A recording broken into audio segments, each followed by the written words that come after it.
Good morning.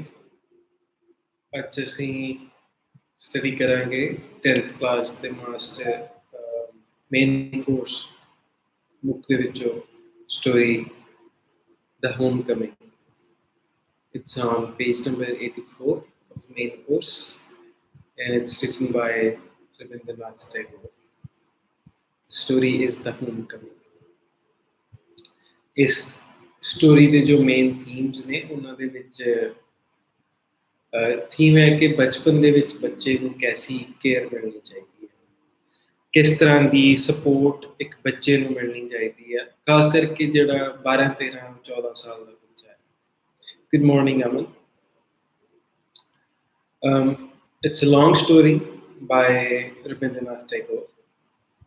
ਇਹਦੇ ਵਿੱਚ ਕੁਝ ਲੀਡ ਕੈਰੈਕਟਰਸ ਨੇ, ਪਰ otherwise there are several characters. ਔਰ ਮੂਵੀ ਸਟੋਰੀ ਸੈੱਟ ਆ ਇੰਡੀਆ ਦੇ ਵਿੱਚ, ਕੈਲਕੱਤਾ ਦੇ ਵਿੱਚ। ਰਵਿੰਦਰਨਾਥ ਟੈਗੋਰ ਵੀ ਬੰਗਾਲ ਦੇ ਸੀਗੇ ਔਰ ਇਸ ਲਈ ਜ਼ਿਆਦਾਤਰ ਉਹਨਾਂ ਦੀਆਂ ਸਟੋਰੀਜ਼ ਜਿਹੜੀਆਂ ਨੇ ਉਹ ਉਹਨਾਂ ਦੀ ਆਪਣੇ ਸਰਾਊਂਡਿੰਗ ਦੇ ਬਾਰੇ ਹੀ ਹੈ। ਉਹਨਾਂ ਦੀਆਂ ਰਾਈਟਿੰਗਸ ਬਾਂਗਲਾ ਭਾਸ਼ਾ ਵਿੱਚ ਸੀ ਔਰ ਉਹਨਾਂ ਨੂੰ ਅੰਗਰੇਜ਼ੀ ਵਿੱਚ ਟਰਾਂਸਲੇਟ ਕੀਤਾ ਗਿਆ, ਉਹਨਾਂ ਦਾ ਤਰਜਮਾ ਕੀਤਾ ਗਿਆ। ਸੋ ਪਹਿਲਾਂ ਅਸੀਂ ਸਟੋਰੀ ਰੀਡ ਕਰਦੇ ਹਾਂ ਔਰ ਨਾਲ ਨਾਲ ਉਹਦੀ ਟਰਾਂਸਲੇਸ਼ਨ ਸਮਝਦੇ ਹਾਂ। If you have any question you can put in the live chat. Fatik Chakravarti was the ringleader amongst the boys of the village. One day, a plan for new mischief entered his head. There was a heavy log lying on the mudflat of the river, waiting to be shaped into a mast for a boat. His plan was that they should all work together to shift the log by main force from its place and roll it away. The owner of the log would be angry and surprised, while they would all enjoy the fun. Everyone supported the proposal and it was carried unanimously. Fatik Chakravarti ਆਪਣੇ ਪਿੰਡ ਦੇ ਜੋ ਲੜਕੇ ਸੀ ਉਹਨਾਂ ਦਾ ਉਹ leader ਸੀ ਔਰ ਇੱਕ ਦਿਨ ਉਸਦੇ ਮਨ ਵਿੱਚ ਆਇਆ, ਇੱਕ ਕੁਝ ਨਵੀਂ ਸ਼ੈਤਾਨੀ ਉਸਦੇ ਮਨ ਵਿੱਚ ਆਈ ਕਿ ਜੋ ਪਾਣੀ ਦੇ ਲਾਗੇ ਇੱਕ ਵੱਡੀ ਸਾਰੀ ਲੱਕੜ ਪਈ ਆ ਜਿਸ ਨੂੰ ਕਿਸੇ ਬੋਟ ਦੇ ਮਾਲਕ ਨੇ ਕੱਟ ਕੇ ਇੱਕ ਬੋਟ ਦਾ ਮਾਸਟ ਬਣਾਉਣਾ ਸੀ। ਮਾਸਟ ਉਹ ਲੱਕੜ ਹੁੰਦੀ ਜੋ ਬੋਟ ਦੇ ਵਿਚਕਾਰ ਉੱਪਰ ਨੂੰ ਡੰਡਾ ਜਿਹਾ ਲੱਗਾ ਹੁੰਦਾ ਜਿਸ ਦੇ ਨਾਲ ਬੋਟ ਦੇ ਸੇਲਸ ਜੋ ਪਰਦੇ ਹੁੰਦੇ ਹਨ ਉਹ ਟੰਗੇ ਹੁੰਦੇ। ਉਸਦੇ ਮਨ 'ਚ ਆਇਆ ਵੀ ਇਸ ਨੂੰ ਇਹ ਗਾਰੇ ਦੇ ਵਿੱਚ ਪਈ ਹੈ ਇਹ ਜੋ ਵੱਡੀ ਲੱਕੜ ਹੈ ਤੇ ਇਹਨੂੰ ਕਿਉਂ ਨਾ ਹੀ ਸਾਰੇ ਬੱਚੇ ਰਲ ਕੇ ਤੇ ਇੱਥੋਂ ਸ਼ਿਫਟ ਕਰ ਦਈਏ, ਰੇੜ ਕੇ ਇਹਨੂੰ ਪਾਣੀ 'ਚ ਸੁੱਟ ਦਈਏ ਤੇ ਫਿਰ ਜਿਹੜਾ ਬੋਟ ਵਾਲਾ ਆ, ਜਿਹੜਾ ਕਿਸ਼ਤੀ ਵਾਲਾ ਆ, ਉਹ ਗੁੱਸੇ ਵਿੱਚ ਆਊਗਾ ਤੇ ਸਾਨੂੰ ਮਜ਼ਾ ਆਊਗਾ। ਇਸ ਤਰ੍ਹਾਂ ਫਾਟਿਕ ਚੱਕਰਵਰਤੀ ਸੋਚਦਾ।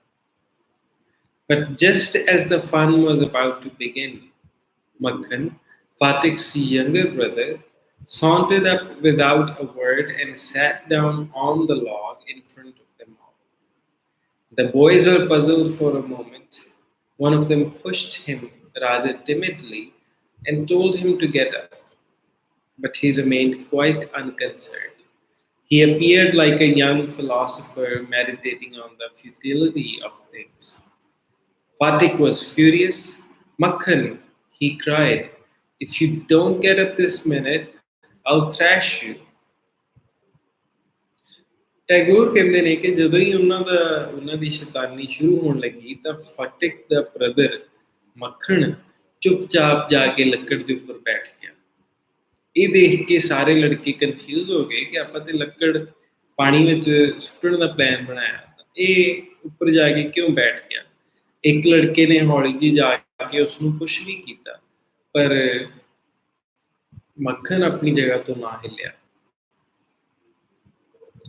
ਔਰ ਉਸਨੂੰ ਲੱਗਿਆ ਕਿ ਉਹ ਦੇਖਣ ਨੂੰ ਇਸ ਤਰ੍ਹਾਂ ਲੱਗ ਰਿਹਾ ਸੀ ਜਿਵੇਂ ਕੋਈ ਬ੍ਰਹਮ ਗਿਆਨੀ, ਕੋਈ ਸਾਧੂ ਬੈਠ ਕੇ ਚੁੱਪਚਾਪ ਸ਼ਾਂਤੀ ਦੇ ਵਿੱਚ ਕੋਈ ਤਪੱਸਿਆ ਕਰ ਰਿਹਾ ਹੋਵੇ, ਇੰਨਾ ਸ਼ਾਂਤ ਹੋ ਕੇ ਉਹ ਬੈਠਾ ਸੀ।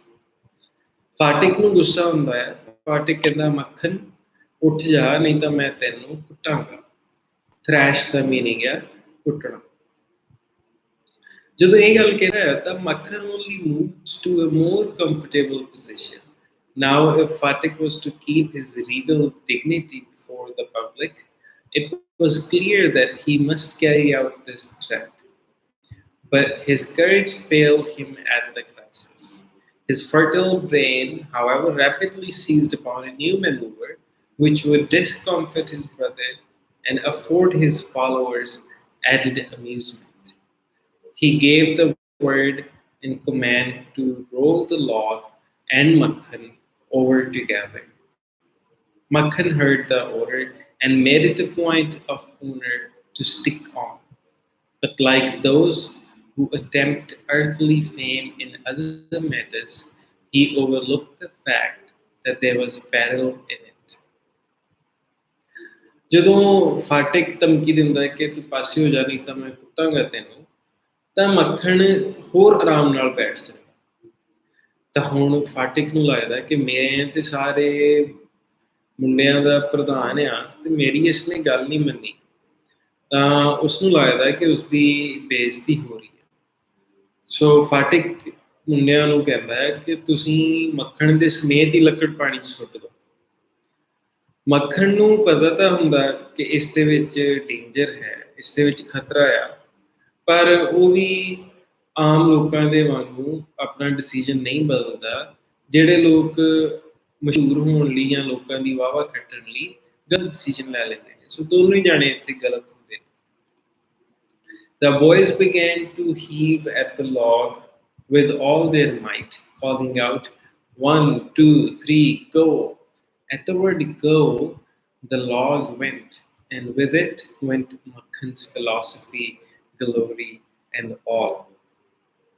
ਬੱਚੇ ਸਾਰੇ ਇਕੱਠੇ ਹੋਏ, ਉਹਨਾਂ ਨੇ ਕਿਹਾ 1, 2, 3 go, ਤੇ ਇਸ ਦੇ ਨਾਲ ਉਹਨਾਂ ਨੇ ਧੱਕ ਕੇ ਜੋ ਲੱਕੜ ਆ ਉਹ ਪਾਣੀ ਵਿੱਚ ਸੁੱਟ ਦਿੱਤੀ। ਲੱਕੜ ਦੇ ਨਾਲ ਮੱਖਣ ਨੂੰ ਵੀ ਪਾਣੀ ਵਿੱਚ ਸੁੱਟ ਦਿੱਤਾ ਤੇ ਮੱਖਣ ਦੇ ਡਿੱਗਣ ਦੇ ਨਾਲ ਉਸਦੀ ਸੋਚ, ਸਾਰਾ ਕੁਝ, ਉਸਦੀ ਟੌਰ, ਸਾਰਾ ਕੁਝ ਪਾਣੀ ਵਿੱਚ ਚਲਾ ਗਿਆ।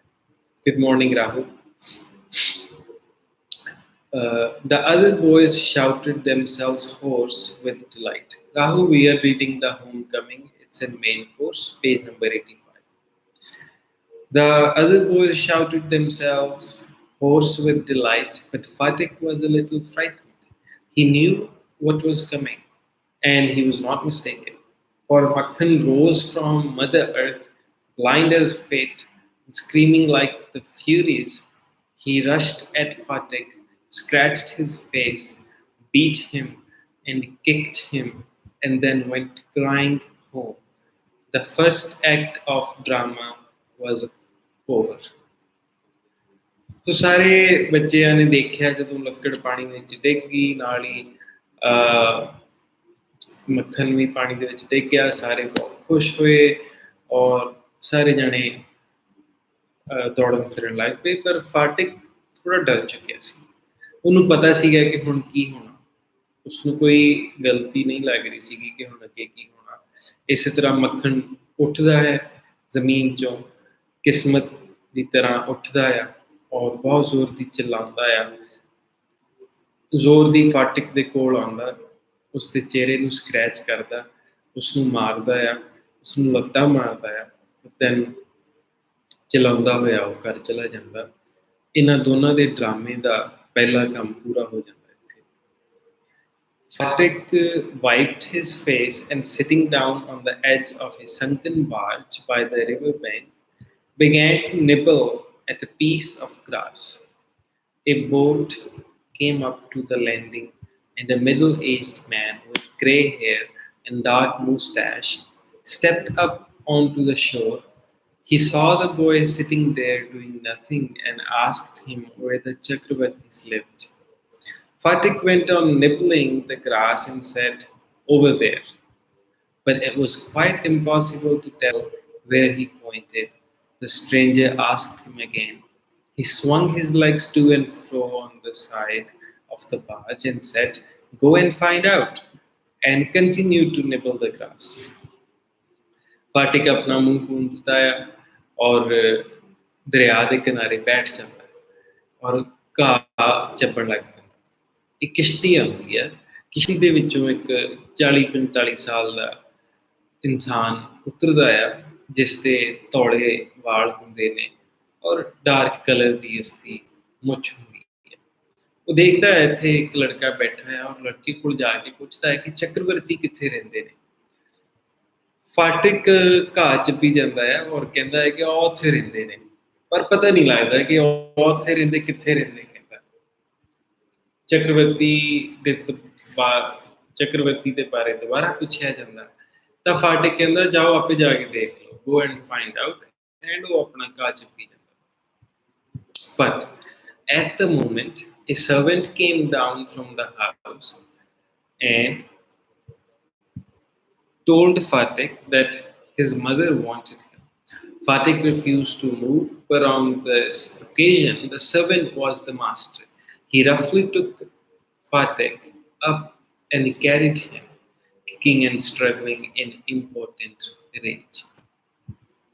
ਇਸੇ ਟਾਈਮ ਤੇ ਫਾਟਿਕ ਦੇ ਘਰੋਂ ਇੱਕ ਸਰਵੈਂਟ ਆ ਜਾਂਦਾ ਹੈ ਔਰ ਫਾਟਿਕ ਨੂੰ ਕਹਿੰਦਾ ਹੈ ਕਿ ਤੁਹਾਡੀ ਮਦਰ ਤੁਹਾਨੂੰ ਬੁਲਾ ਰਹੀ ਹੈ। ਫਾਟਿਕ ਕਹਿੰਦਾ ਨਹੀਂ, ਮੈਂ ਨਹੀਂ ਜਾਣਾ। ਚੱਕਰਵਰਤੀ ਕੌਣ ਨੇ ਸਾਨੂੰ ਪਤਾ ਲੱਗੇਗਾ ਅੱਗੇ ਜਾ ਕੇ। ਫਾਟਿਕ ਕਹਿੰਦਾ ਨਹੀਂ, ਮੈਂ ਘਰ ਨਹੀਂ ਜਾਣਾ। ਪਰ ਇਸ ਵੇਲੇ ਜੋ ਸਰਵੈਂਟ ਆ ਉਹ ਮਾਲਕ ਆ, ਕਿਉਂਕਿ ਉਹ ਬੱਚੇ ਦੇ ਉੱਤੇ ਉਹ ਆਪਣਾ ਆਰਡਰ ਚਲਾ ਸਕਦਾ। ਸੋ ਉਹ ਫਾਟਿਕ ਨੂੰ ਚੁੱਕ ਲੈਂਦਾ, ਉਠਾ ਲੈਂਦਾ ਔਰ ਫਾਟਿਕ ਲੱਤਾਂ ਮਾਰਦਾ ਆ, ਸਟਰਗਲ ਕਰਦਾ ਆ ਔਰ ਪਰ ਸਰਵੈਂਟ ਉਸਨੂੰ ਉਠਾ ਕੇ ਲੈ ਜਾਂਦਾ। When Fatik entered the house, his mother saw him and called out angrily, "So you've been hitting Makhan again?" ਜਦੋਂ ਫਾਟਿਕ ਘਰ ਆਉਂਦਾ ਹੈ, ਉਸਦੀ ਮਾਂ ਉਸਨੂੰ ਦੇਖਦੀ ਹੈ ਔਰ ਗੁੱਸੇ ਵਿੱਚ ਕਹਿੰਦੀ ਹੈ, ਤੂੰ ਫੇਰ ਮੱਖਣ ਨੂੰ ਮਾਰਿਆ? And Fatik answered indignantly, "No, I haven't. Who told you that I had?" ਕਹਿੰਦਾ ਨਹੀਂ, ਮੈਂ ਤੇ ਮਾਰਿਆ ਨਹੀਂ, ਤੁਹਾਨੂੰ ਕਿਹਨੇ ਕਿਹਾ? His mother shouted, "Don't tell lies. You have." Fatik said sullenly, "I tell you, I haven't. You ask Makhan." But Makhan thought it best to stick to his previous statement. He said, "Yes, mother, Fatik did hit me." ਉਹਦੀ ਮਾਂ ਚਲਾਉਂਦੀ ਆ ਕਿ ਤੂੰ ਝੂਠ ਨਾ ਬੋਲ, ਤੂੰ ਮਾਰਿਆ ਆ ਮੱਖਣ। ਤਾਂ ਫਾਟਿਕ ਕਹਿੰਦਾ ਹੈ ਕਿ ਮੈਂ ਤੁਹਾਨੂੰ ਦੱਸਦਾ ਆ, ਮੈਂ ਨਹੀਂ ਮਾਰਿਆ, ਤੁਸੀਂ ਮੱਖਣ ਨੂੰ ਪੁੱਛ ਲਓ। ਪਰ ਮੱਖਣ ਅੱਗਿਓਂ ਫੇਰ ਉਹੀ ਗੱਲ ਕਹਿ ਦਿੰਦਾ ਕਿ ਹਾਂ ਮਾਂ, ਫਾਟਿਕ ਨੇ ਮੈਨੂੰ ਮਾਰਿਆ। ਸੋ ਮੱਖਣ ਵੀ ਝੂਠ ਬੋਲਦਾ। Good morning, Dilshan. Good morning, Diljit. So let's go to page number 86. So Fatik's patience was already exhausted. He could not bear the injustice. He rushed at Makhan and rained on him a shower of blows. "Take that," he cried, "and that, for telling lies." Fatik ਹੁਣ ਸਬਰ ਨਹੀਂ ਕਰ ਪਾਉਂਦਾ, ਉਸਨੂੰ ਗੁੱਸਾ ਚੜ੍ਹਦਾ ਹੈ। ਉਸਨੂੰ ਲੱਗਦਾ ਕਿ ਉਸ ਨਾਲ ਅਨਿਆਂ ਹੋ ਰਿਹਾ ਔਰ ਇਹ ਅਨਿਆਂ ਨਹੀਂ ਸਹਿ ਸਕਦਾ।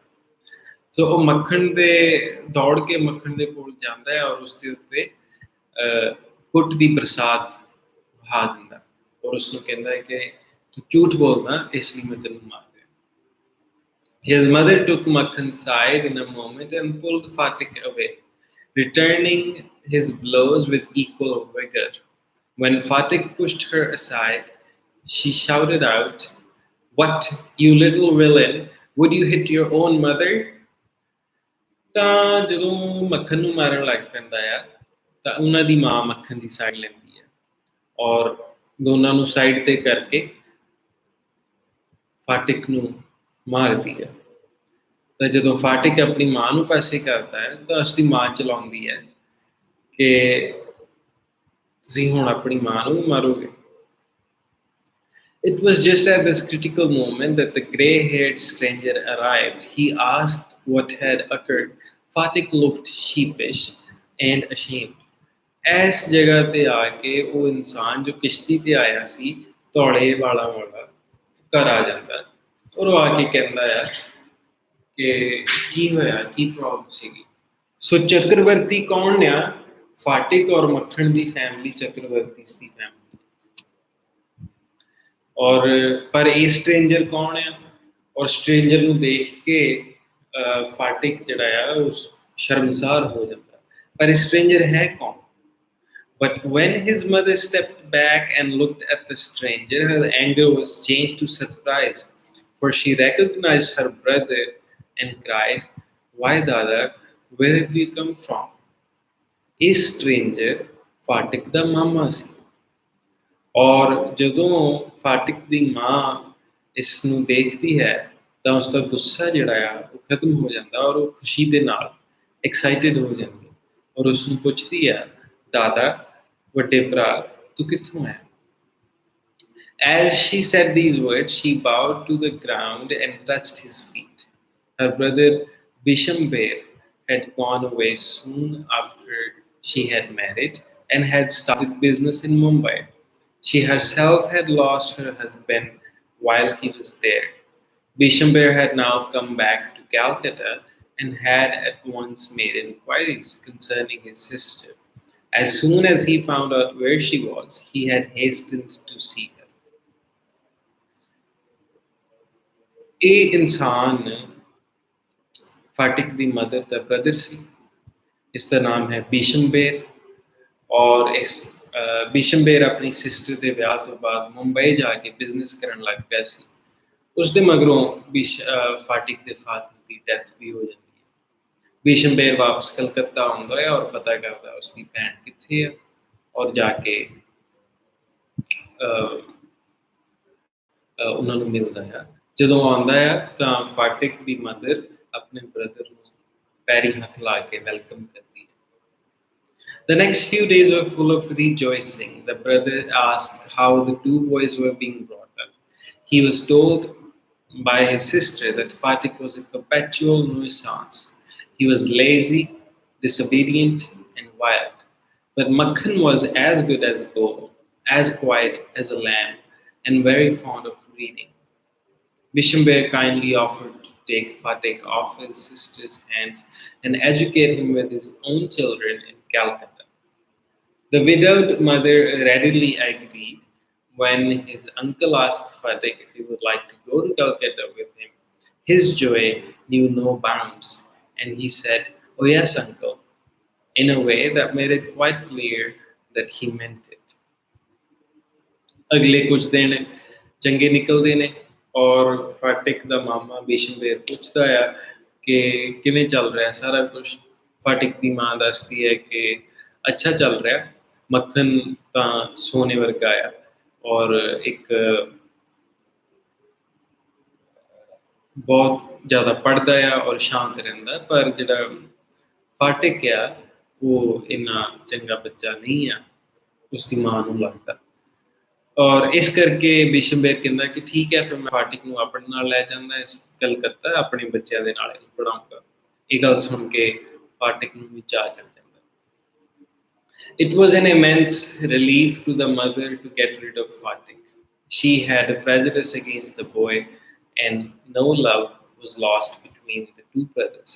She was in daily fear that he would someday either drown Makkan in the river or break his head in a fight or urge him on into some danger. At the same time, she was a little distressed to see Fatik's extreme eagerness to leave his home. ਜਦੋਂ ਫਾਟਿਕ ਦਾ ਮਾਮਾ ਕਹਿੰਦਾ ਆ ਕਿ ਇਸਨੂੰ ਮੈਂ ਲੈ ਜਾਣਾ ਆਪਣੇ ਨਾਲ, ਤਾਂ ਉਸਦੀ ਮਾਂ ਨੂੰ ਚੰਗਾ ਲੱਗਦਾ, ਕਿਉਂਕਿ ਉਹ ਫਾਟਿਕ ਦੇ ਨਾਲ ਭੇਦਭਾਵ ਕਰਦੀ ਸੀ, ਉਸਨੂੰ ਬਰਾਬਰ ਦਾ ਪਿਆਰ ਨਹੀਂ ਦਿੰਦੀ ਸੀ। ਉਸਨੂੰ ਰੋਜ਼ ਇਹੀ ਡਰ ਲੱਗਾ ਰਹਿੰਦਾ ਸੀਗਾ ਕਿ ਕਿਤੇ ਫਾਟਿਕ ਮੱਖਣ ਨੂੰ ਪਾਣੀ ਵਿੱਚ ਡੋਬ ਨਾ ਦੇਵੇ, ਜਾਂ ਕਿਤੇ ਇਸ ਦੇ ਨਾਲ ਲੜ ਕੇ ਇਸ ਦਾ ਸਿਰ ਨਾ ਪਾੜ ਦੇ, ਜਾਂ ਇਸ ਨੂੰ ਕੋਈ ਗਲਤ ਆਦਤ ਨਾ ਪਾ ਦੇ। ਇਸ ਕਰਕੇ ਉਸਨੂੰ ਚੰਗਾ ਲੱਗਾ ਕਿ ਫਾਟਿਕ ਆਪਣੇ ਮਾਮੇ ਕੋਲ ਜਾ ਰਿਹਾ। ਪਰ ਫਾਟਿਕ ਜਾਣਾ ਚਾਹੁੰਦਾ ਸੀਗਾ ਇੰਨੀ ਜਲਦੀ, ਇਹ ਦੇਖ ਕੇ ਉਹਨਾਂ ਦੀ ਮਾਂ ਨੂੰ ਥੋੜਾ ਜਿਹਾ ਅਜੀਬ ਲੱਗ ਰਿਹਾ ਸੀਗਾ ਕਿ ਫਾਟਿਕ ਇੰਨਾ ਕਾਹਲਾ ਕਿਉਂ ਪਿਆ ਜਾਣ। Fatik, as soon as all was settled, kept asking his uncle every minute when they were to start. He was on pins all day long with excitement and lay awake most of the night. He bequeathed to Makhan in perpetuity his fishing rod, his big kite, and his marbles, Indeed, at this time of departure, his generosity towards Makhan was unbounded. ਜਦੋਂ ਇਹ ਸਾਰੇ decisions ਲੈ ਲਏ ਗਏ ਤਾਂ ਫਾਟਕ ਆਪਣੇ ਮਾਮੇ ਨੂੰ ਬਾਰ-ਬਾਰ ਪੁੱਛੀ ਜਾਵੇ, ਮਾਮਾ ਜੀ ਕਦੋਂ ਜਾਣਾ, ਮਾਮਾ ਜੀ ਕਦੋਂ ਜਾਣਾ। ਔਰ ਉਸਨੂੰ ਇੰਨਾ ਚਾਅ ਸੀਗਾ, ਉਹ ਇੰਨਾ ਜਿਸ ਤਰ੍ਹਾਂ ਉਸਨੂੰ ਸੂਈਆਂ ਚੁਭ ਰਹੀਆਂ ਹੋਣ, ਇੰਨਾ ਜ਼ਿਆਦਾ ਚਾਅ ਸੀਗਾ ਕਿ ਜਲਦੀ ਚੱਲੀਏ। ਸਾਰੀ ਰਾਤ ਸੌਂਦਾ ਨਹੀਂ ਆ। ਔਰ ਜਾਣ ਤੋਂ ਪਹਿਲਾਂ ਮੱਖਣ ਨੂੰ ਆਪਣੀ ਫਿਸ਼ਿੰਗ ਕਰਨ ਵਾਲੀ ਰੌਡ ਦੇ ਜਾਂਦਾ ਹੈ, ਆਪਣੀ ਪਤੰਗ ਵੀ ਦੇ ਦਿੰਦਾ ਹੈ, ਆਪਣੇ ਬਾਂਟੇ ਵੀ ਦੇ ਦਿੰਦਾ ਹੈ। ਤੇ ਇਸ ਵਕਤ ਉਹਨੂੰ ਮੱਖਣ ਦੇ ਨਾਲ ਚੰਗਾ ਪਿਆਰ ਆ ਰਿਹਾ। When they reached Calcutta, Fatik met his aunt for the first time. She was by no means pleased with this unnecessary addition to her family. She found her own 3 boys quite enough to manage without taking anyone else. And to bring a village lad of 14 into their midst was terribly upsetting. Bishambir should really have thought twice before committing such an indiscretion. Good morning, Cindy. ਜਦੋਂ ਉਹ ਕਲਕੱਤਾ ਪਹੁੰਚੇ ਤਾਂ ਫਾਟਕ ਪਹਿਲੀ ਵਾਰ ਆਪਣੇ ਮਾਮੇ ਨੂੰ ਮਿਲਿਆ ਸੀ ਔਰ ਉਸਦੀ ਮਾਮੀ ਉਸਨੂੰ ਦੇਖ ਕੇ ਖੁਸ਼ ਨਹੀਂ ਹੋਈ ਸੀ ਕਿਉਂਕਿ ਉਸਦੇ ਆਪਣੇ 3 ਬੱਚੇ ਸੀ ਤੇ ਉਹ ਕਹਿੰਦੀ ਸੀ ਕਿ ਪੇਂਡੂ ਜਿਹਾ ਬੱਚਾ ਕਿੱਥੋਂ ਲੈ ਆਂਦਾ, ਅਸੀਂ ਸ਼ਹਿਰੀ ਲੋਕ ਹਾਂ ਔਰ ਮੇਰੇ ਆਲਰੇਡੀ 3 ਬੱਚੇ ਨੇ, ਇਸ ਇੱਕ ਹੋਰ ਪੇਂਡੂ ਬੱਚੇ ਨੇ ਇੱਥੇ ਆ ਕੇ ਤਾਂ ਨੁਕਸਾਨ ਕਰਨਾ। In this world there is no worse nuisance than a boy at the age of 14. ਇਹ ਜੋ ਪੈਰਾਗ੍ਰਾਫ ਹੈ, ਇਹ ਵਾਲਾ ਐਂਡ ਅਗਲਾ ਪੈਰਾਗ੍ਰਾਫ, ਇਹਦੇ ਵਿੱਚ ਮੇਨ ਮੈਸੇਜ ਹੈ ਇਸ ਸਟੋਰੀ ਦਾ। ਰਵਿੰਦਰਨਾਥ ਟੈਗੋਰ ਕਹਿਣਾ ਕੀ ਚਾਹੁੰਦੇ ਨੇ, ਸਿਰਫ ਇਹ 2 paragraph. In this world there is no worse nuisance than a boy at the age of 14. He is neither ornamental nor useful. It is possible to shower affection on him as on a smaller boy, and he is always getting in the way. If he talks with a childish lisp, he is called a baby, and if in a grown-up way, he is called impertinent. In fact, talk of any kind from him is resented. Then he is at the unattractive growing age. He grows out of his clothes with indecent haste. His face grows suddenly angular and unsightly. It is easy to excuse the shortcomings of early childhood, but it is hard to tolerate even unavoidable lapses in a boy of 14. He becomes painfully self-conscious, and when he talks with elderly people, he is either unduly forward or else so unduly shy that he appears ashamed of his own existence. Good morning, Navjot.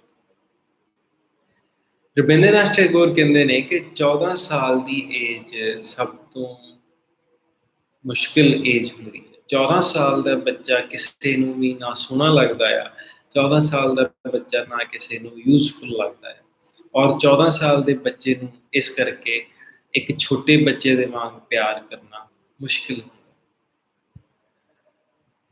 ਇਸ ਤਰ੍ਹਾਂ ਲੱਗਦਾ ਹੈ ਕਿ 14 ਸਾਲ ਦਾ ਬੱਚਾ ਹਮੇਸ਼ਾ ਨਵੇਂ ਅੜਿੱਕੇ ਡਾਉਂਦਾ, ਉਸਦੀ ਏਜ ਐਸੀ ਹੁੰਦੀ ਹੈ। ਪਰ ਜੇ ਉਹ ਬੱਚਿਆਂ ਦੇ ਵਾਂਗ ਗੱਲ ਕਰੇ ਤਾਂ ਉਸਨੂੰ ਸਾਰੇ ਕਹਿੰਦੇ ਨੇ ਕਿ ਤੂੰ ਬੱਚਾ ਆ, ਇਸ ਤਰ੍ਹਾਂ ਦੀਆਂ ਗੱਲਾਂ ਕਰਦਾ ਆ। ਤੇ ਜੇਕਰ ਉਹ ਸਿਆਣਿਆਂ ਦੇ ਵਾਂਗ ਗੱਲ ਕਰੇ ਤਾਂ ਲੋਕ ਉਸਨੂੰ ਕਹਿੰਦੇ ਨੇ ਕਿ ਤੂੰ ਵੱਡਿਆਂ ਦੀ ਰਿਸਪੈਕਟ ਨਹੀਂ ਕਰਦਾ, ਤੈਨੂੰ ਵੱਡਿਆਂ ਦੇ ਵਾਂਗ ਗੱਲ ਨਹੀਂ ਕਰਨੀ ਚਾਹੀਦੀ ਜਾਂ ਵੱਡਿਆਂ ਦੇ ਵਿੱਚ ਬੋਲਣਾ ਨਹੀਂ ਚਾਹੀਦਾ। ਸੋ ਇਸ ਲਈ 14 ਸਾਲ ਦੀ ਏਜ ਵਾਲਾ ਬੱਚਾ ਜੇ ਕੁਝ ਕਵੇ ਤਾਂ ਉਸਨੂੰ ਇੰਨਾ ਵੈਲਕਮ ਨਹੀਂ ਕੀਤਾ ਜਾਂਦਾ। ਸੇਮ ਟਾਈਮ ਤੇ 14 ਸਾਲ ਦਾ ਬੱਚਾ ਬਹੁਤ ਜਲਦੀ ਗਰੋ ਕਰ ਰਿਹਾ ਹੁੰਦਾ, ਉਸਦੇ ਕੱਪੜੇ ਸਾਰੇ ਛੋਟੇ ਹੋਈ ਜਾਂਦੇ ਨੇ ਬਹੁਤ ਜਲਦੀ, ਉਸਦੀ ਬਾਡੀ ਚੇਂਜ ਹੋ ਰਹੀ ਹੁੰਦੀ ਹੈ, ਉਸਦਾ ਚਿਹਰਾ ਚੇਂਜ ਹੋ ਰਿਹਾ ਹੁੰਦਾ ਔਰ ਉਸਦੇ ਵਿੱਚ ਜੋ ਚੇਂਜਸ ਆਉਂਦੀਆਂ ਨੇ ਉਹ ਲੋਕਾਂ ਨੂੰ ਬਹੁਤੀਆਂ ਚੰਗੀਆਂ ਨਹੀਂ ਲੱਗਦੀਆਂ। ਇਸ ਕਰਕੇ ਇਹ 14 ਸਾਲ ਦਾ ਬੱਚਾ ਬਹੁਤ ਜ਼ਿਆਦਾ ਸੈਲਫ ਕੌਨਸ਼ੀਅਸ ਹੋ ਜਾਂਦਾ, ਆਪਣੇ ਬਾਰੇ ਸੋਚਦਾ ਆ, ਲੋਕੀ ਮੇਰੇ ਬਾਰੇ ਕੀ ਕਹਿਣਗੇ, ਮੇਰੇ ਕੱਪੜੇ ਠੀਕ ਨੇ, ਮੇਰੀ ਆਵਾਜ਼ ਠੀਕ ਹੈ, ਮੇਰਾ ਚਿਹਰਾ ਠੀਕ ਹੈ ਔਰ ਆਪਣੇ ਆਪ ਨੂੰ 14 ਸਾਲ ਦੇ ਬੱਚਾ ਦੁੱਖ ਦਿੰਦਾ, ਤਕਲੀਫ ਦਿੰਦਾ, ਉਸਨੂੰ ਇਹ ਚੰਗਾ ਨਹੀਂ ਲੱਗਦਾ ਕਿ ਸਾਰੇ ਉਸ ਨਾਲ ਇਸ ਤਰ੍ਹਾਂ ਬਿਹੇਵ ਕਰਦੇ। Yet it is at this age that in his heart of hearts a young lad most craves recognition and love, and he becomes devoted slave to anyone who shows him consideration, but none dare openly love him, for that would be regarded as undue indulgence and therefore bad for the boy. So, what with scolding and chiding, he becomes very much like a stray dog that has lost its master. Rabindranath Tagore ਕਹਿੰਦੇ ਨੇ ਕਿ 14 ਸਾਲ ਦੀ age ਵਿੱਚ ਬੱਚੇ ਨੂੰ ਕੋਈ ਪਿਆਰ ਨਹੀਂ ਕਰਦਾ, ਪਰ 14 ਸਾਲ ਦੀ ਏਜ ਦੇ ਵਿੱਚ ਹੀ ਬੱਚੇ ਨੂੰ ਸਭ ਤੋਂ ਜ਼ਿਆਦਾ ਪਿਆਰ ਚਾਹੀਦਾ। ਜੋ ਪਿਊਬਰਟੀ ਦੀ ਏਜ ਹੈ ਉਸ ਦੇ ਵਿੱਚ ਹੀ ਬੱਚੇ ਨੂੰ ਸਭ ਤੋਂ ਜ਼ਿਆਦਾ ਪਿਆਰ ਜਾਂ ਸਪੋਰਟ ਚਾਹੀਦੀ ਹੁੰਦੀ ਆ, ਔਰ ਜੋ ਵੀ ਇਨਸਾਨ ਐਸੇ ਬੱਚੇ ਨੂੰ ਸਪੋਰਟ ਦੇ ਦੇਵੇ ਉਹ ਬੱਚਾ ਉਸਦਾ ਭਗਤ ਬਣ ਜਾਂਦਾ। ਤੁਸੀਂ ਵੀ 13 14 15 ਸਾਲ ਦੇ ਬੱਚੇ ਪਿਊਬਰਟੀ ਦੇ ਵਿੱਚ ਤੁਸੀਂ ਚੇਂਜ ਹੋ ਰਹੇ ਹੁੰਦੇ ਹੋ, ਨਵੀਆਂ ਚੀਜ਼ਾਂ ਸਿੱਖ ਰਹੇ ਹੁੰਦੇ ਹੋ, ਆਵਾਜ਼ ਚੇਂਜ ਹੋ ਰਹੀ ਹੈ, ਚਿਹਰਾ ਚੇਂਜ ਹੋ ਰਿਹਾ, ਤੇ ਸਾਰੇ ਲੋਕ ਤੁਹਾਨੂੰ ਰਿਸਪੈਕਟ ਨਹੀਂ ਕਰਦੇ। ਪਰ ਜਿਹੜਾ ਵੀ ਪਰਸਨ ਤੁਹਾਨੂੰ ਰਿਸਪੈਕਟ ਕਰਦਾ, ਤੁਹਾਡੇ ਲਈ ਕੁਝ ਕਰਦਾ ਹੈ, ਤੁਹਾਡੀ ਹੈਲਪ ਕਰਦਾ ਆ, ਤੁਹਾਡੇ ਲਈ ਕੇਅਰ ਕਰਦਾ ਹੈ, ਤੁਹਾਡੇ ਮਨ ਵਿੱਚ ਉਸ ਦੇ ਲਈ ਇੱਕ ਬਹੁਤ ਜ਼ਿਆਦਾ ਵੱਡੀ ਰਿਸਪੈਕਟ ਤੇ ਪਿਆਰ ਆ ਜਾਂਦਾ ਆ ਕਿ ਜੇ ਮੇਰਾ ਟੀਚਰ ਆ ਤਾਂ ਮੇਰੇ ਲਈ ਉਹ ਇੰਨਾ ਕੁਝ ਕਰ ਰਿਹਾ, ਮੈਂ ਉਸ ਲਈ ਤੁਸੀਂ ਉਸ ਦੇ ਇੱਕ ਤਰ੍ਹਾਂ ਨਾਲ ਭਗਤ ਬਣ ਜਾਂਦੇ ਆ। ਇਸ ਤਰ੍ਹਾਂ ਰਵਿੰਦਰਨਾਥ ਟੈਗੋਰ ਕਹਿ ਰਹੇ। Anyway, we will continue the next page. We are on page number 88, ਔਰ 88 ਪੇਜ ਦੇ ਵਿੱਚ 88, 89 and 90 ਨੂੰ ਆਪਾਂ ਰੀਡ ਨਹੀਂ ਕਰਾਂਗੇ, ਔਰ ਇਸ ਨੂੰ ਸਿੰਪਲ ਇਸ ਦੀ ਜੋ ਟ੍ਰਾਂਸਲੇਸ਼ਨ ਹੈ ਔਰ ਜੋ ਸਮਰੀ ਆ ਉਹ ਸ਼ੇਅਰ ਕਰ ਲਾਂਗੇ। ਹੁਣ ਫਾਟਿਕ ਆਪਣੇ ਮਾਮਾ ਜੀ ਦੇ ਕੋਲ ਰਹਿ ਰਿਹਾ, ਆਪਣੇ 3 ਕਜ਼ਨਸ ਦੇ ਨਾਲ ਸਕੂਲ ਵੀ ਜਾਣ ਲੱਗ ਪਿਆ। ਸ਼ਹਿਰ ਵਿੱਚ ਹੈ ਪਰ ਫਾਟਿਕ ਪਿੰਡ ਤੋਂ ਆਇਆ। ਤੁਹਾਨੂੰ ਕੀ ਲੱਗਦਾ ਕਿ ਉਸ ਦੇ ਨਾਲ ਕਿਹੋ ਜਿਹਾ ਬਿਹੇਵ ਕਰਦੇ ਹੋਣਗੇ ਉਸਦੇ ਸਕੂਲ ਦੇ ਬੱਚੇ? ਹਾਂ, ਬਹੁਤ ਗਲਤ ਬਿਹੇਵ ਕਰਦੇ ਨੇ, ਕਿਉਂਕਿ ਸਾਰੇ ਉਸਨੂੰ ਪੇਂਡੂ ਪੇਂਡੂ ਕਹਿ ਕੇ ਛੇੜਦੇ ਨੇ, ਜਿਸ ਤਰ੍ਹਾਂ ਅੱਜ ਕੱਲ੍ਹ ਵੀ ਲੋਕ ਕਰਦੇ ਨੇ। ਸੋ ਫਾਟਿਕ ਨੂੰ ਚੰਗਾ ਨਹੀਂ ਲੱਗਦਾ, ਫਾਟਿਕ ਬਹੁਤ ਜ਼ਿਆਦਾ ਉਦਾਸ ਹੋ ਜਾਂਦਾ। ਉਸਨੂੰ ਉਸਦੀ ਮਾਮੀ, ਉਸਦਾ ਮਾਮਾ ਪਿਆਰ ਨਹੀਂ ਕਰਦੇ, ਉਸਦੇ ਕਲਾਸਮੇਟ ਉਸਨੂੰ ਪਿਆਰ ਨਹੀਂ ਕਰਦੇ, ਈਵਨ ਕਿ ਉਹਦੇ ਕਜ਼ਨ ਵੀ ਉਹਨੂੰ ਤੰਗ ਕਰਦੇ ਨੇ ਕਿ ਤੂੰ ਪੇਂਡੂ ਆ ਔਰ ਤੂੰ ਇੱਥੇ ਕੀ ਕਰ ਰਿਹਾ। ਤਾਂ ਇੱਕ ਦਿਨ ਫਾਟਿਕ ਕਹਿੰਦਾ ਆ ਕਿ ਮੈਂ ਘਰ ਚਲ ਜਾਂਦਾ ਵਾਪਸ ਆਪਣੀ ਮਾਂ ਦੇ ਕੋਲ, ਆਪਣੇ ਬ੍ਰਦਰ ਦੇ ਕੋਲ। ਤਾਂ ਆਪਣੇ ਮਾਮਾ ਜੀ ਨੂੰ ਪੁੱਛਦਾ ਕਿ ਮੈਂ ਘਰ ਕਦੋਂ ਜਾ ਸਕਦਾ, ਤੇ ਉਹ ਕਹਿੰਦੇ ਵੀ ਜਦੋਂ ਛੁੱਟੀਆਂ ਹੋਣਗੀਆਂ ਉਦੋਂ ਚਲਾ ਜਾਵਾਂਗੇ। ਛੁੱਟੀਆਂ ਹੋਣੀਆਂ ਨੇ ਅਕਤੂਬਰ 'ਚ। ਫਾਟਿਕ ਨੂੰ ਚੰਗਾ ਨਹੀਂ ਲੱਗਦਾ। ਫਾਟਿਕ ਕਹਿੰਦਾ ਕਿ ਮੈਂ ਹੁਣੇ ਪਹੁੰਚਾਂ, ਜਲਦੀ ਤੋਂ ਜਲਦੀ। ਫਾਟਿਕ ਆਪਣੇ ਆਪ ਫਿਰ ਕਿਸ਼ਤੀ ਲੈਣ ਲਈ ਕੋਸ਼ਿਸ਼ ਕਰਦਾ ਹੈ ਔਰ ਜਾਣ ਦੀ ਕੋਸ਼ਿਸ਼ ਕਰਦਾ ਹੈ, ਪਰ ਪੁਲਿਸ ਉਸਨੂੰ ਫੜ ਲਿਆਉਂਦੀ ਹੈ ਕਿ ਇੰਨਾ ਛੋਟਾ ਜਿਹਾ ਬੱਚਾ ਕਿਸ਼ਤੀ ਤੇ ਕਿਵੇਂ ਟਰੈਵਲ ਕਰੂਗਾ। ਉਸਨੂੰ ਫੜ ਲਿਆਉਂਦੀ ਹੈ ਔਰ ਮਾਮਾ ਜੀ ਦੇ ਕੋਲ ਦੁਬਾਰਾ ਲੈ ਆਉਂਦੀ ਹੈ ਔਰ ਉਹਨਾਂ ਨੂੰ ਜਮ੍ਹਾਂ ਕਰਾ ਦਿੰਦੀ ਹੈ। ਫਾਟਿਕ ਨੂੰ ਮਲੇਰੀਆ ਹੋ ਜਾਂਦਾ, ਉਸਨੂੰ ਬੁਖਾਰ ਹੋ ਜਾਂਦਾ ਹੈ ਔਰ ਉਸਨੂੰ ਕੋਈ ਵੀ ਜਾਣਾ ਕੇਅਰ ਨਹੀਂ ਕਰਦਾ, ਉਸਦੀ ਕੋਈ ਵੀ ਦਵਾਈ ਦਾਰੂ ਨਹੀਂ ਕੀਤੀ ਜਾਂਦੀ। ਤਾਂ ਇੱਕ ਦਿਨ ਫਾਟਿਕ ਦੀ ਸਿਹਤ ਬਹੁਤ ਜ਼ਿਆਦਾ ਖਰਾਬ ਹੋ ਗਈ, ਤਾਂ ਭੀਸ਼ਮਬੇਰ ਜੋ ਉਸਦਾ ਮਾਮਾ ਆ ਉਸਨੂੰ ਦੇਖ ਕੇ ਤਰਸ ਆਉਂਦਾ ਆ, ਤਾਂ ਉਹ ਕਿਸੇ ਨੂੰ ਭੇਜਦਾ ਆ ਕਿ ਫਾਟਿਕ ਦੀ ਮਾਂ ਨੂੰ ਬੁਲਾਇਆ ਜਾਵੇ। ਉਸਦੀ ਮਾਂ ਆਉਂਦੀ ਹੈ। ਜਦੋਂ ਉਹਨੂੰ ਮਾਂ ਆਉਂਦੀ ਹੈ, ਫਾਟਿਕ ਉਦੋਂ ਬਹੁਤ ਜ਼ਿਆਦਾ ਬਿਮਾਰ ਹੋ ਗਿਆ ਹੁੰਦਾ, ਔਰ ਮਾਂ ਆ ਕੇ ਜਦੋਂ ਉਸਨੂੰ ਪੁਕਾਰਦੀ ਹੈ ਕਿ ਫਾਟਿਕ ਮੇਰਾ ਬੱਚਾ, ਤਾਂ ਫਾਟਿਕ ਆਪਣੀ ਮਾਂ ਨੂੰ ਦੇਖ ਨਹੀਂ ਪਾਉਂਦਾ। ਬਿਮਾਰੀ ਨਾਲ ਉਸਦੀਆਂ ਅੱਖਾਂ ਬੰਦ ਹੋ ਜਾਂਦੀਆਂ ਨੇ ਔਰ ਅੱਖਾਂ ਬੰਦ ਵਿੱਚ ਉਹ ਉੱਚੀ ਉੱਚੀ ਕਹਿੰਦਾ, ਮਾਂ ਮੈਨੂੰ ਮਾਰਨਾ, ਮਾਂ ਮੈਨੂੰ ਮਾਰਨਾ, ਕਿਉਂਕਿ ਉਸਦੀ ਮਾਂ ਉਸਨੂੰ ਹਮੇਸ਼ਾ ਮਾਰਦੀ ਰਹੀ ਸੀ। ਅਖੀਰ ਤੇ ਫਾਟਿਕ ਕਹਿੰਦਾ ਆ, ਮਾਂ ਛੁੱਟੀਆਂ ਆ ਗਈਆਂ। ਇਹ ਕਹਿ ਕੇ ਫਾਟਿਕ ਦੀ ਡੈਥ ਹੋ ਜਾਂਦੀ।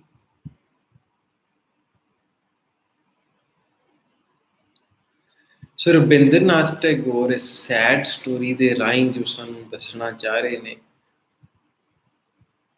ਇਹ ਜੋ ਸਟੋਰੀ ਆ ਇਹ 10ਵੀਂ ਦੇ ਬੱਚਿਆਂ ਦੇ ਵਾਸਤੇ ਡਾਇਰੈਕਟਲੀ ਨਹੀਂ ਲਿਖੀ ਗਈ, ਇਹ ਸਟੋਰੀ ਲਿਖੀ ਗਈ ਆ ਮਾਂ ਪਿਓ ਲਈ।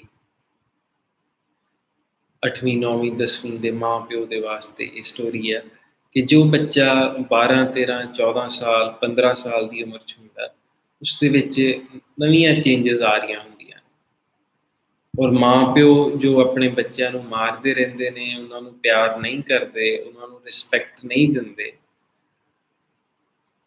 ਉਹਨਾਂ ਨੂੰ ਨਹੀਂ ਪਤਾ ਕਿ ਬੱਚੇ ਦੇ ਉੱਤੇ ਕਿੰਨਾ ਜ਼ਿਆਦਾ ਉਸਦਾ ਪ੍ਰਭਾਵ ਪੈਂਦਾ। ਬੱਚਾ ਸੁੱਤਾ ਪਿਆ ਵੀ, ਬਿਮਾਰ ਹੋਇਆ ਵੀ ਆਪਣੇ ਮਾਂ ਪਿਓ ਤੋਂ ਡਰਦਾ ਰਹਿੰਦਾ। ਮਾਂ ਪਿਓ ਨੂੰ ਇਹ ਗੱਲ ਸਮਝਣੀ ਚਾਹੀਦੀ ਆ ਕਿ ਬੱਚੇ ਇਸ ਏਜ ਦੇ ਵਿੱਚ ਸਭ ਤੋਂ ਜ਼ਿਆਦਾ ਉਹਨਾਂ ਨੂੰ ਪਿਆਰ ਤੇ ਕੇਅਰ ਦੀ ਜ਼ਰੂਰਤ ਹੁੰਦੀ। That is all for the story. If you have any questions, you can put in the live chat.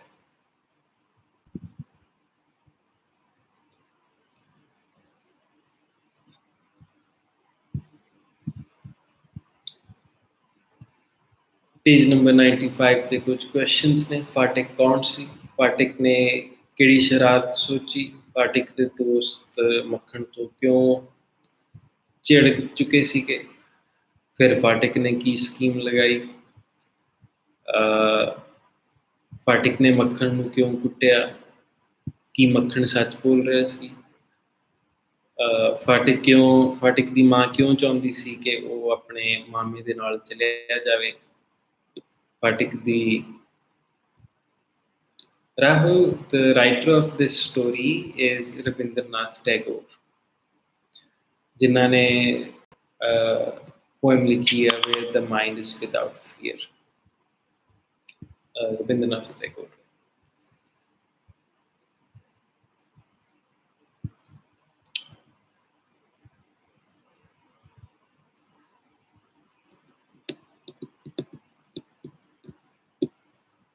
Questions are very easy and simple. If you have watched the video and understand the story, you can easily answer them.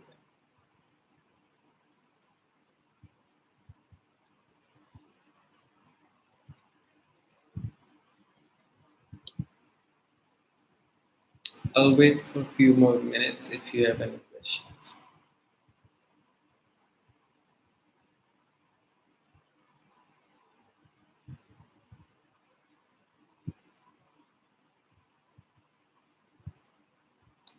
एक question है page number 95 पे। Right a character sketch of Bhisham Bear, Fatik's aunt, Makhan, Fatik's mother. Character sketch इस question में इस तरह भी लिखा जा सकता है कि कैरेक्टराइज Bhisham Bear और Fatik's aunt और Makhan और Fatik's mother। इसका मतलब ये होता है कि इस इंसान दे इस कैरेक्टर दे ਕੀ ਗੁਣ ਨੇ, ਕਿੱਦਾਂ ਦੇ ਕੱਪੜੇ ਪਾਉਂਦਾ ਆ, ਕਿੱਦਾਂ ਦਾ ਦਿਖਦਾ ਆ, ਕੀ ਕਰਦਾ ਆ, ਕੀ ਕੁਆਲਿਟੀਜ਼ ਨੇ, ਕੀ ਬੈਡ ਕੁਆਲਿਟੀਜ਼ ਨੇ। ਤੁਸੀਂ ਪੈਨ ਦੇ ਰਾਹੀਂ ਲਿਖਣਾ ਹੁੰਦਾ ਔਰ ਉਸ ਦੇ ਰਾਹੀਂ ਸਾਨੂੰ ਪਤਾ ਲੱਗ ਜਾਂਦਾ ਕਿ ਇਨਸਾਨ ਕਿਸ ਤਰ੍ਹਾਂ ਦਾ। ਫॉर एग्जांपल भीषम बेर एक मिडल एज मैन ਸੀਗਾ, ਉਸਦੀ ਉਮਰ 35-40 ਸਾਲ ਹੋਵੇਗੀ। ਉਸਦੇ ਕੋਲ ਉਹਨੇ ਮੁੱਛਾਂ ਰੱਖੀਆਂ ਸੀਗੀਆਂ ਪਰ ਉਹਦੇ ਵਾਲ ਜਿਹੜੇ ਸੀ ਉਹ ਚਿੱਟੇ ਸੀ ਔਰ ਉਹ ਕਲਕੱਤਾ ਰਹਿੰਦਾ ਸੀਗਾ। ਕਲਕੱਤਾ ਉਹਦਾ ਪਰਿਵਾਰ ਸੀ ਪਰ ਉਹ ਬਿਜ਼ਨਸਮੈਨ ਸੀ, ਉਹ ਮੁੰਬਈ ਦੇ ਵਿੱਚ ਬਿਜ਼ਨਸ ਕਰਦਾ ਸੀ। ਉਹ ਇੱਕ ਫਾਦਰ ਆ, ਉਹ ਇੱਕ ਹਸਬੈਂਡ ਵੀ ਆ ਔਰ ਇੱਕ ਚੰਗਾ ਇਨਸਾਨ ਆ। ਉਹ ਚਾਹੁੰਦਾ ਹੈ ਕਿ ਉਸਦੀ ਭੈਣ ਦੀ ਹੈਲਪ ਕੀਤੀ ਜਾਵੇ, ਭੈਣ ਉਸਦੀ ਵਿਡੋ ਹੈ। ਸੋ ਇਸ ਤਰ੍ਹਾਂ ਇਸ ਨੂੰ ਤੁਸੀਂ ਕੈਰੈਕਟਰਾਈਜ਼ ਕਰ ਸਕਦੇ ਹੋ।